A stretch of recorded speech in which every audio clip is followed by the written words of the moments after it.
Advocate Nelson Chamisa vobuda panguva ine vachiti ndakadzidzisa mutungamiri wenyika yeZimbabwe neMasodanzo Mnangagwa a lesson aiwa nemuvhu yakaita aiwa yakaonekwa nemunhu wese.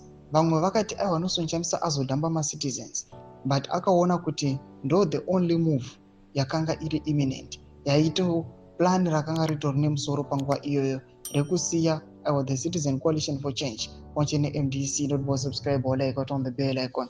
Tibina panapa muzimu ai vanobuda nyora vachiti in a cryptic but impactful post on X this morning, Zimbabwean opposition figure Nelson Chamisa declared, "The best decision I ever made in my leadership journey was to walk away from MDC and Citizen Coalition for Change.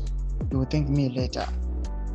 Chamisa, who previously led both the Movement for Democratic Change MDC Alliance and the Citizen Coalition for Change CCC, has been noticeably absent from the forefront of active political organizing in recent months. His departure from the Citizen Coalition for Change last year, citing it as hijacked and contaminated, left a vacuum in the opposition and contributed to a period of internal turmoil and defections within the party.